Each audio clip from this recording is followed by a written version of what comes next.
अब यहाँ पर आता है कि देखो क्या क्या कारण होते हैं जिससे बच्चे फेल करते हैं। अक्सर मैंने देखा है, बट मैंने कहा यार कभी वक्त रहा तो जरूर बताएंगे, ठीक है। लेकिन आज मैं आपके सामने सारी बातें प्रत्यक्ष रूप से रखता हूँ कि क्या दिक्कतें आती हैं, ठीक है। सबसे पहली दिक्कत यहाँ पर ये आती है कि चूंकि ये बच्चे अभी नए नए पढ़ करके आए होते हैं तो इनको बहुत ज्यादा आइडिया होता नहीं है। एक तरीके से यूं कह लीजिए, इस कंपटीशन की दुनिया में पूरे ये बच्चे जो हैं वो एकदम नए हैं, ठीक है। इनको अभी पता नहीं मैथ्स में ज्यादा क्या पूछा गया, इंग्लिश में ज्यादा क्या पूछा गया, रीजनिंग का सिलेबस क्या है क्या नहीं है। तो यहाँ पर जैसे इन्होंने 10th में सीखा, 10th में क्या सीखा या 9th क्लास में क्या सीखा कि मास्टर साहब आते थे, पढ़ाते थे और एनसीईआरटी की किताब होती थी, पढ़ करके जाते थे, हम लोग पेपर दे देते थे। ये भी लगभग कुछ वैसा होगा, जबकि ऐसा बिल्कुल भी नहीं है, ठीक है। ऐसा यहाँ पर कहानी क्या है सर, इसमें क्या होता है कि सिर्फ अगर आप सिलेबस को कवर करते हैं और अगर आप प्रैक्टिस नहीं करते हैं तो यकीन मानिए मेरे भाई दूर दूर तक आपका सिलेक्शन नहीं होगा। और काफी एक ऐसा भारत का वर्ग है लगभग 80% के करीब में, ठीक है, जो सिर्फ और सिर्फ वीडियो के भरोसे रहता है, मैराथन्स के भरोसे रहता है। मेरी खुद की क्लास में इतने सारे कमेंट आते, सर मैराथन लेकर के आइए, सर बैच लेकर के आइए, सर वीडियो बस देखना है। उन्हें ऐसा लगता है कि परसेंटेज की वीडियो देख ली तो इसका मतलब अथाह ज्ञान हो गया। ये बिल्कुल गलत फहमी में है। आप किसी भी सब्जेक्ट की अगर आप पढ़ाई कर रहे हैं तो आप अगर पढ़ाई कर रहे हैं तो साथ के साथ आप उसकी प्रैक्टिस भी करिए।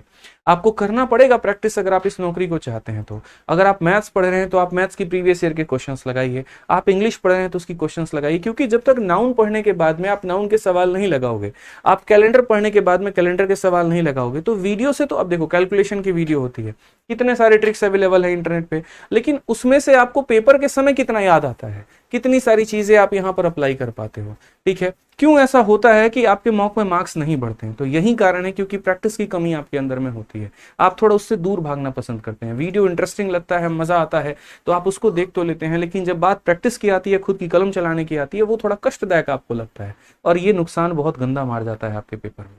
तो ये गलती होती है जिसको आप ना करें, ठीक है। दूसरा, मॉक टेस्ट का बहुत ज्यादा वास्ता बच्चों का होता नहीं है। आप एक बात देखिएगा खुद में, 10वीं की परीक्षा जब आप दे रहे थे, आप में से कितने बच्चे ऐसे होते जो सैंपल पेपर लगा के जाते थे?